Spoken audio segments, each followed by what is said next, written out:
Take a second to subscribe to Times of Wrestling Podcast on YouTube and hit that bell notification.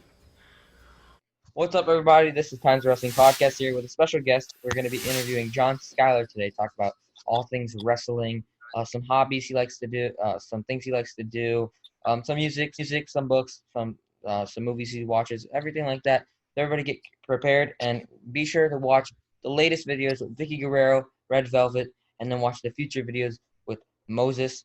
And everybody go watch that. So thank you.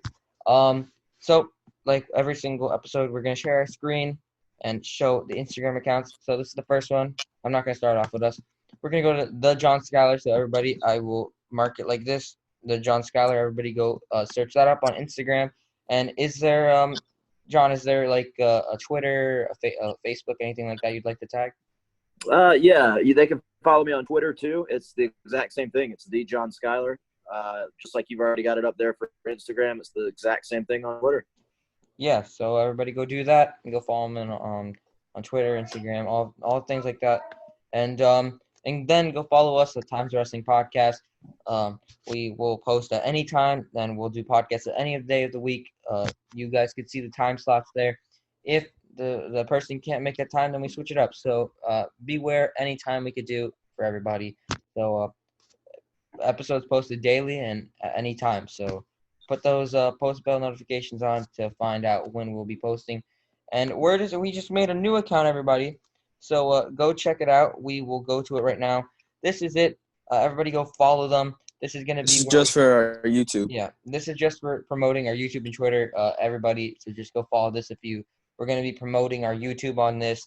Trying to get more followers from that, and then we're gonna promote our Twitter from it too. So everybody go check that out. Again, we're not posting anything wrestling on here. We're just gonna be posting about our Twitter and YouTube. So finally, everybody, and let me refresh because I don't know if it changed or not. Everybody go follow us on Twitter at Times of Wrestling Podcast, same as Instagram. So everybody go do that right now. And yeah, that's really it. We're gonna get right into it, everybody. I'm gonna stop sharing my screen. And we're going to get into the questions. Jordan's going to ask 3, maybe 4 questions, and then I'm going to do the same. And then we're going to get into the hobbies and everything. So, Jordan, my co-host Jordan, would you like to start? Yep. Okay. All right, John. Were you a wrestling fan growing up? Yes, I was a huge wrestling fan growing up ever since I was a kid. So I grew up in a small town called Blythewood, South Carolina. It's right outside of Columbia, which is the state capital. But it was a real small town when I was growing up, and I had one older brother. So anything that my older brother enjoyed, I kind of enjoyed by association, just because I wanted to be like him and hang out with his friends all the time. So he went through his wrestling phase, and right around the time he was getting into wrestling as a fan, that was I call it like the golden age. It was Roddy Piper, Jake the Snake Roberts, Hulk Hogan, Ultimate Warrior, Macho Man Randy Savage, just some of those iconic characters. And, eventually he grew out of it. When he grew out of it, I got real heavily into it right around the start of the early days of Monday Night Raw. And I remember watching one of those real early episodes where they open up the show and Shawn Michaels was doing an interview in the streets of New York City, and out of nowhere Mr. Perfect just came up and just open hand smacked him across the face and knocked his glasses off or sunglasses off, and then threw him through the windshield of his car. And I was really I was hooked from then on out, because I was as a kid, I'm sitting there watching these two grown men in mullets or with mullets just pound each other in the streets of New York City. It was crazy. It was awesome. So that's where I really got hooked as a fan. And from then on out, I was a huge Shawn Michaels fan, huge Bret Hart fan, Eddie Guerrero, Steve Austin. There's so many guys that I've grown up and admired. So growing up as a wrestling fan, did you ever see yourself or picture yourself becoming a wrestler growing up? Yeah. So I used to, obviously as a kid, I had the wrestling buddies, and would do, have my own matches in the living room, break a lot of furniture. And then my parents eventually caved and got me a trampoline. And then so I would have matches with my friends and stuff out on the trampoline, which I don't condone that. If I was a kid watching or listening to this podcast, I would not if I could advise you to do anything, it would be not to go out and do the things that I did because they were stupid. But yeah, so I really decided that I think I knew I wanted to be a wrestler right around the time of WrestleMania 12. The Iron Man match between Bret Hart and Shawn Michaels. I mean, they were literally like my two favorite wrestlers growing up, and they're going to collide in the 60-minute match for the WWF Championship.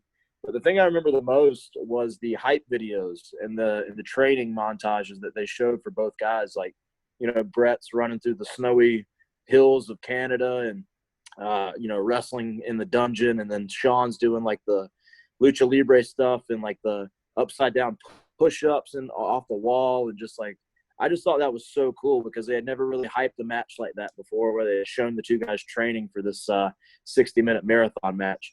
And so that was kind of like, that was the stuff that really made me go, you know, like, damn, I want to be a wrestler. Like, that's so cool. So that's really where I think that's where I kind of made up my mind, was back around WrestleMania 12. All right.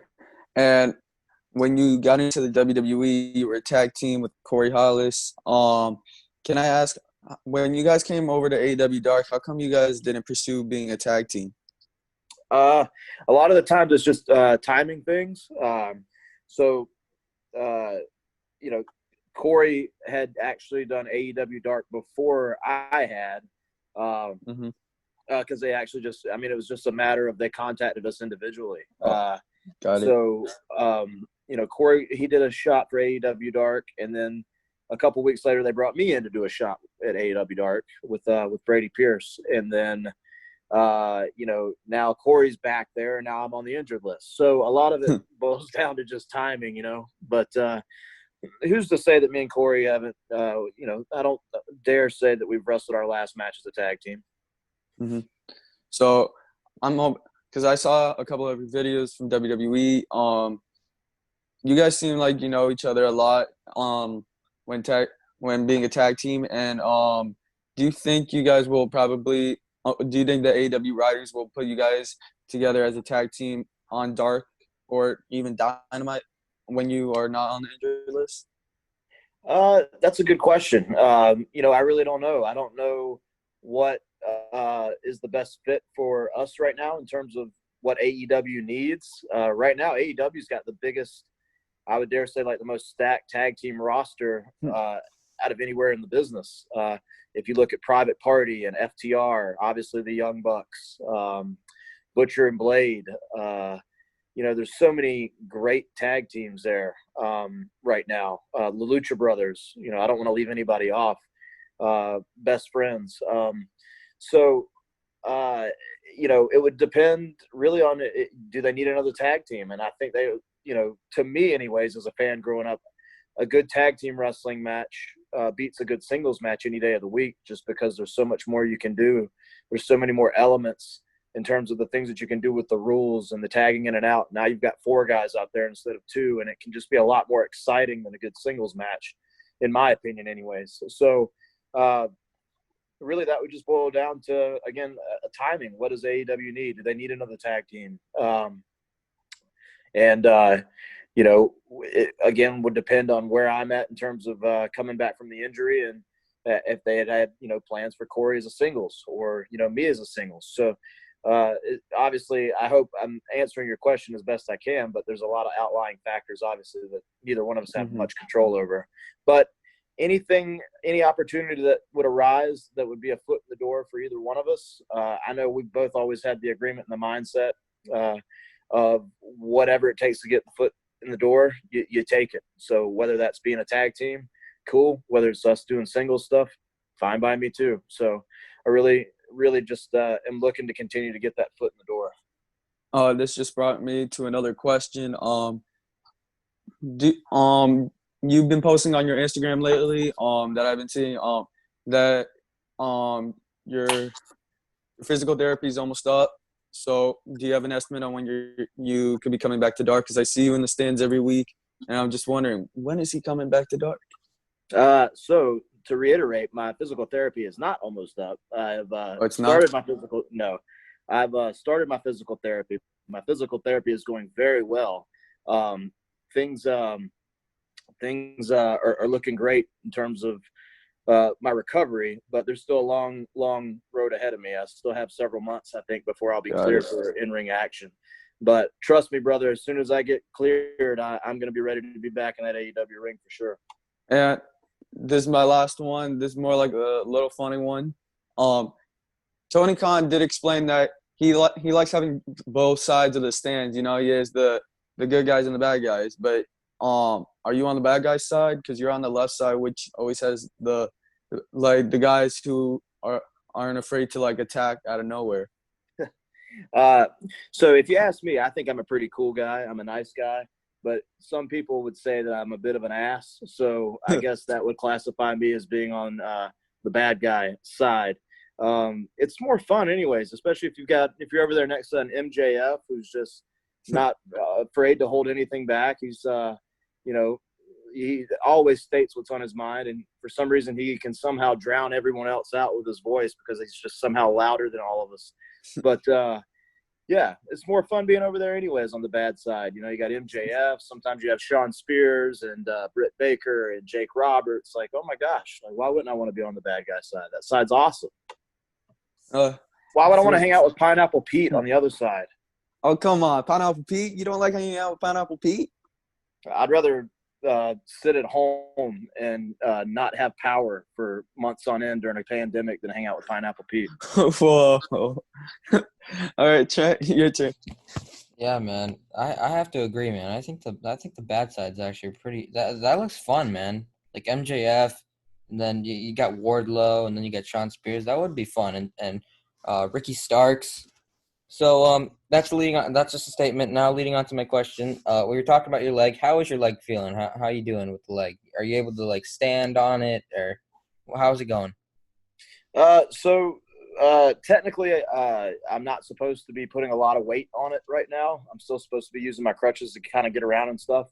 My doctor cleared me to continue or to start training upper body in the gym, and I have been doing that. Obviously, like very light. You know, I'm not doing the workouts I was doing before I got injured. But I'll be honest, man, my knee feels good. You know, there's not a lot of pain. The doctor, the orthopedic that I saw here in Columbia, is a gentleman by the name of Dr. Guy. He's operated on a lot of football players, a lot of pro athletes. He did a fantastic job with the surgery. And, man, I feel great. I feel really, really good, all things considered. Today, actually, is I am now officially 1 month out of, in post-op or after surgery. I literally got my surgery done a month ago today. So I feel great. And I'm really positive, trying to stay positive in terms of the recovery and the rehabilitation and everything. And I think that's the main thing, is to put all my energy and focus in the rehab and the physical therapy, and also keeping a positive mindset. That was kind of the overlying or underlying – is it underlying or overlying? The overall theme of what I was told from a lot of the producers, coaches, and legends that are in the AEW locker room. The big thing that they told me was you got to keep a positive mindset. That's going to be one of the best things for you in terms of healing and getting back on time. Yeah, great. We're glad your leg's getting better. So more and more chance of you coming back to AEW soon. So now going into some other questions. What's it like wrestling against like Billy, going against Sonny Kiss and Joey Janela in tag team, and going against the Dark Order? What's it like going against all those wrestlers? So any opportunity in an AEW ring or anywhere on television for that matter, no matter if it's 6 minutes or, 60 minutes, you have to make the most out of an opportunity. And every opportunity that we've had, I think has been, or that I've had, has been an enjoyable one, even getting injured. I think every opportunity that I've had to be in the ring with all those people, it's been fun. And it seems like such a good fit for me. And for a long time, 12 years now, I've been doing this. I've been all over the world. And one of the big things that you try to find is where you fit in the best. And I definitely think, having been in pretty much every locker room that there is to be in, overseas in England and in the UK and Asia, being in Ring of Honor, doing the stuff with NXT and WWE and now AEW, I feel like the best fit for me is AEW. I'm having such a blast there and feel like such a big part of that locker room and that team. And it's cool to see everybody fighting for the same thing, and nobody's trying to backstab anybody or anything like that. Everybody's just trying to work almost for the common goal, and the common goal is to make sure that that company is successful. Sonny Kiss and Joey Janela, that was it was interesting for me because I'd wrestled Sonny Kiss before on the independents, and this will be a thing you'll probably hear me repeat a lot, because I would dare say I've wrestled probably 85% of the AEW locker room already on the independents, which is also very cool. I've wrestled everybody from Sonny Kiss to Cody Rhodes already. So, it's been fun. Sonny's a unique character, so talented, and I really think that the sky's the limit for Sonny there. Loved Sonny's match with Cody a few weeks ago on Dynamite. Joey Janela, also kind of an interesting character as well, and I think him and Sonny really work well as that odd couple tag team, or that just that odd, one of these things is not like the other. It's just such an interesting fit, though, the two of them. Billy Gunn, again, is somebody that I've worked with and wrestled on the independents before, and if you guys ever look at my Instagram in depth, you'll see that me and Billy have a little bit of an internet war that continues on, and it has for what seemingly feels like years now. But Billy's always been somebody that's been very helpful and instrumental in my career in helping out, giving me advice, feedback, everything. So getting in the ring with him was fun, despite the fact that he's like 55 years old and he's still like jacked to the gills, and he's probably one of the biggest guys on the roster even at 55. So that's always fun to figure out how I'm gonna play off of him and work with him, being that he's like twice my size. And then obviously working with the Dark Order, it sucks because I got injured, but if you ask a lot of people or you poll the audience, not a lot of people knew I was even hurt because I finished the match. And, it wasn't really until the match was over that I realized the extent of what I had done to my knee when I saw their medical team there in Jacksonville. But even injury aside, I really enjoyed our match with the Dark Order. And I think that there's a lot of depth there in that group, and especially with somebody like Brody Lee leading the charge, I guess. I think there's a lot of untapped potential there, and I think that group is going to be a main focus or a mainstay on AEW for quite some time. Great answer. So going into this, we ask everybody this: out of any promotion, Ring of Honor, Impact, AEW, WWE, and the Indies, can you name your top 5 favorite wrestlers? Now, when you say top 5 favorite wrestlers, do you mean currently? Past, present, and it's women and men in the same top 5. Yeah. So my top 5 of all time.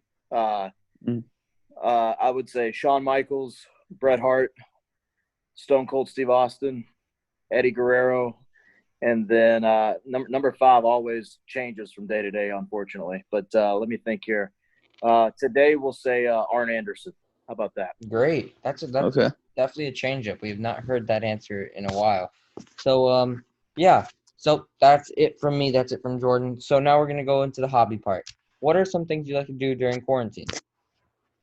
Well, it's kind of a double whammy for me because not only am I quarantined, but I'm also injured. So even then, even with the quarantine, my options were a bit limited. Even now, with also being injured on top of that, options are really, really limited. But it's been a lot of sitting around, playing video games, listening to music, reading books, watching a lot of Netflix, and of course, always watching a lot of wrestling. I'm still a big wrestling fan. I'm a subscriber to the network. I'm a subscriber to Impact Plus. I'm a subscriber to the High Spots Wrestling Network. So even then, if I didn't have those subscriptions, you'd probably see me falling down the YouTube rabbit hole of trying to find something to watch on there. So, but that's basically it now. And then when I can do a little bit of traveling, you know, I like being in the mountains. I like being at the beach, like being on the lake, like to fish. You know, all those things are very therapeutic for me when I can do them. Oh yeah, so great. So what video games do you like to play during your free time? Big fan of Madden, big fan of FIFA soccer. I actually played soccer growing up as a kid, all the way through high school. Could have played in college, but I decided to pursue pro wrestling. Uh, so mainly Madden, FIFA. Big fan of Red Dead Redemption. Uh, the WWE games are kind of hit and miss for me. I'm not really good at the first-person shooter stuff anymore, like Call of Duty. I always get my ass handed to me. But yeah, mainly like FIFA, Madden, NHL, things like that, sports games. Oh, so cool. So now going to a very controversial question. Some people might get mad at you. Some people might get mad at your answer. Some people might be happy with your answer. What console do you play on? Xbox One. Oh, Okay. come on. Yeah. You got to be kidding me right there. Now, Yeah. what do you like Xbox more than PS4, or do you just play it to play Xbox? Which console do you? I actually don't. Well, I haven't owned a PS4 yet. And again, it's not really a matter of preference one over the other. It's just that one day I bought an Xbox, and that's what I've had for a while now. But I'm actually thinking about purchasing a PS4 just so I can have both. There we go. Great. Yeah. Yeah. So, I mean, yeah, I don't want anybody to get hot at me on the internet because I chose one over the other. But yeah, you know, there's never really been a big preference. You know, I know for a while there, especially, and I'm going back about 10 years, my only gripe with the PlayStation was the loading times. Sometimes felt like they would take forever. You know, as to where Xbox, it almost felt like you could put a game in and go, you know, it would go right away and you could not a lot of wait time or whatever. But yeah, I don't have a preference one over the other. I've just owned an Xbox now for several years, but it might be time to bite the bullet and go ahead and buy a PS4. Yeah. For anybody that has to disagree with both of them, you Nintendo Switch people watching right now, please get out of the video. We would not like you in our video. Please, get out of here, please. So going into some other stuff, what movies do you like to watch? What books are you like to read right now? What's up with that kind of stuff? So in terms of movies, big comedy guy. I love Will Ferrell, Chris Farley, Kevin Hart, you know, Bill Murray. You know, big fan of all those like guys in terms of their comedy. And you know, I don't think there's ever been a Will Ferrell movie that I didn't laugh at. Big fan of the movie Tombstone. And then recently I saw the movie The Gentleman with Matthew McConaughey and Colin Farrell and Hugh Grant. And that kind of like, as soon as I saw it, I was like, I think that might have become my favorite movie. And it's always weird to say that. I always get a little bit gun shy watching a movie the first time and going like, yeah, that's my favorite movie. But I think after I watched The Gentleman for the first time, I was like, I think that might be, yeah, that's my favorite movie. So, and if you haven't seen it, I definitely recommend you guys going and checking it out. It just came out last year. But yeah, that's phenomenal. In terms of books, I'm a big like weird, like I'm into the motivational type stuff. Love the book The Secret. Reading a couple other different things right now, and then I'm also big into the conspiracy theories. So like I've read Jesse Ventura's book, American Conspiracies. That's a fascinating read if you haven't read that. But usually stuff like that, conspiracy theories, motivational self-help stuff. And that's really about it. I'm not big into like Harry Potter or anything like that. Come on. Harry that's Potter. going to get me, send me your hate tweets, people. Yeah, I've never been a big Harry Potter guy. You know, just those books, I feel like they would take forever to read. Yeah, that's the same with me, man. I don't like reading those type of books. I like watching the movies though. Oh yeah, that's what I actually meant to say. Like, it's 1,100 pages, and very detailed on every single page, so I feel like it would take me weeks to read, Yeah, especially during a school year. even if I Well, read that book, I would be so confused at the end of it. yeah, and I still read a lot of the wrestling books too when they come out. Not a lot of guys. When podcasts started becoming popular, you didn't see many guys writing books anymore because they could just tell their stories on podcasts. But I'm a big fan of Chris Jericho's first book, A Lion's Tale, because it helped me decide kind of my career trajectory of what I wanted to be and what I wanted to do and how I wanted to do it. Like when I read that book, it was right around the time I was first getting started in the business. And I was like, this is the kind of wrestler I want to be. I want to follow kind of this path. It's almost like my wrestling Bible in a way, was that book. And then, of course, Bret Hart's book, which is also a really long read.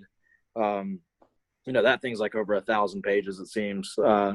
But the best part about Bret's book is literally you could pick it up and just find a page like midway. Like you could just open it up to a random page and you can pick it up anywhere and start reading it. I recommend everybody to read it from start to finish, but after you've read it, you can literally pick it up anywhere and start reading. And his detail and everything that he remembers and recalls about his career is amazing to me. Given that his career was, spanned for so many years and he did so much. But yeah, still a big fan of the wrestling books too. Yeah, for me. Go ahead. Oh, sorry. Go ahead. The only thing I don't like about the wrestling books is sometimes it becomes, somebody's, one guy's word against somebody else's word. So then you have to kind of realize that the truth lies somewhere in the middle. It's always going to be, he said, she said, well, he's lying. No, he's lying. And then you got to kind of figure out on your own and draw your own conclusions about who's actually telling the truth. Yeah. Well, for me, growing up when I, like they used to do the Scholastic News, things, at our schools when we were in elementary, and growing up, I actually bought this WWE wrestling, like I don't know if it was like a 10-page, 20-page mini thing, and I just can't get this out of my head when John Cena was going against Randy Orton, and it was like an extreme match. Mm-hmm. Yeah.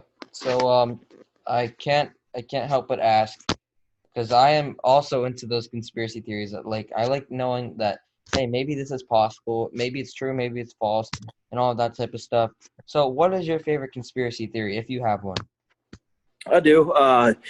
So I think my favorite is the JFK assassination, just because I had a history teacher in high school, and he was one of the coaches at the school, and he was such a freak about the JFK assassination that we were supposed to spend like 2 days on it, maybe, in terms of the curriculum in high school or whatever. And he spent like an entire week on it just because he was such a fan of it.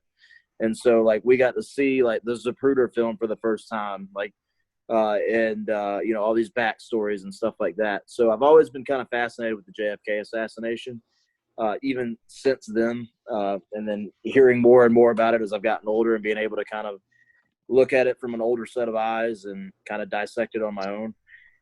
That one. And then as morbid as it sounds, there's a lot of, crazy stuff surrounding 9/11, and some of the backstory of things that happened on that day, because I just remember what a wild time that was. We're talking about the life of uncertainty that we're all living right now. I mean, that was like an entire day of uncertainty. Like you didn't know what was going to happen next. And I remember vividly where I was when all that happened. And then hearing again some of the things that have been said and the questions that have been raised about that day, here we are 19 years later, and we still haven't figured out like all the answers of what happened. And so there's a lot of interesting stuff that follows or surrounds that day as well. Yeah, I think my favorite conspiracy theory is definitely the moon landing one, because like a lot of people have so many like facts on how that is true, but you know what? More than 30% of the world right now thinks that now believe that it is fake, because I mean all of that stuff like with the flag being placed there, and all the footprints and all things like that, it really it shocks me, and I think it shocks a lot of people. So yeah. Now dang it for Zoom. I mean it really sucks that they only give us 40 minutes. So our time is running out now. We only have 6 minutes. I think no, it's 8 minutes left. So might as well just wrap it up now. I'm just gonna share our screens one more time, and then we're gonna go into like the end of it. So I'll share my screen for any rude person that left at the beginning. You can't leave now. You can't Yeah, leave now. don't leave now. So we're gonna go to the John Skyler again. Go follow him on Instagram, the John Skyler, no caps. And then go follow him at Twitter. So everybody go do that. Get him up to 4,000 followers, and then we're gonna go Wait. to Oh yeah, I thought he was already at 4,000. yeah. So and then everybody go over here to check out our YouTube and everything, and then we're gonna go to our account one more time to shout us out one more time. For anybody that's not following right now, please go follow. It would mean the world to us. Everybody just go follow over here. Please go do that, and thank you. Now to the Twitter, everybody go follow that too. Um, John, do you have any merch out? Anything like that? I do. I have a lot of different types of T-shirts for sale. I have a pro wrestling tees store, but I'll be honest, I haven't updated that thing in so long that I have no idea what they're even selling anymore of mine. So I encourage people, if they have any interest in getting shirts or pictures or trading cards or ring worn memorabilia. I got all sorts of cool stuff for sale. And one thing that I pride myself on is if somebody wants to purchase a T-shirt from me or something, I always go a little bit above and beyond and do a little bit extra for the people that pay their hard-earned money for my merch. So sometimes you never know, I'll throw in something a little bit extra as well. So just because I want the experience to always be a pleasant one, even if it means people are buying my merchandise online or whatever. So but I've got tons of good T-shirts still available. I got more in the works being made. Trading cards, like I said, 8x10s that can be signed, personalized, however you want, and a lot of cool in-ring worn memorabilia that is also for sale. So, and if people want to get a hold of any of that stuff, I encourage them to contact me directly. I have to put out there that serious inquiries only, because some people like to message me and then they just message me, and they don't have any intent on actually making a purchase. As much as I love to interact with my fans and talk, I don't have there's only 24 hours in a day, and I can't spend 23 of them DMing back and forth, unfortunately. I wish I could, but so that's anybody that wants to buy or purchase any kind of merchandise, you can contact me directly. Or if you see something you like on Pro Wrestling Tees, I encourage you to go there too, and support those guys as well. Yeah, for sure. So everybody go check out the merch, buy it, everything like that. So we're gonna wrap up today's podcast, today's interview, going into that more specifically. Thank you. I can't stress it enough. I said this every single time to every single person. One, thank you for replying to us, because not a lot of, in fact, for everybody watching, not a lot of these wrestlers, answers. So somebody answering is very special, and always thank them. Thank you so much for replying, and then second off, thank you for saying yes. So just thank you for being on. All right, thank you guys for having me, and we'll have to get back together and do a part 2 since we only had 40 minutes. There's a lot more to dive into. Yeah, for sure. We hope you get signed, man. Mm-hmm. Thank you. Tweet Tony Khan, tell him that. Yeah, definitely. Yeah. Yo, I know there's like 1.1 million, almost like 1.2 million followers on Instagram, or go on Twitter. Just go message Tony Khan. Blast his Twitter, because I always know he's on there. Go blast his Twitter. Yeah, man, get him signed. And AEW listens to the fans. If anything's shown that, it's here in the last couple of weeks. They listen to the fans. So I encourage everybody to reach out and let them know what they want to see. Yeah, for sure. Yeah. More John Skyler. Yeah, more John Skyler. You know what? Make that a hashtag, everybody. In the comment section when we do post it on Twitter, tag Tony Khan and then say hashtag sign John Skyler. Everybody do that, and hopefully he sees it. So, again, thank you for being on. This is the end of the podcast, everybody. And again, hopefully we can do a part 2, because we only had 40 minutes. So hopefully we could talk more into, music he listens to, get more in depth. Future matches he would love to be in. So hopefully we can get more into that on a part 2. So thank you, everybody. Yep. So peace.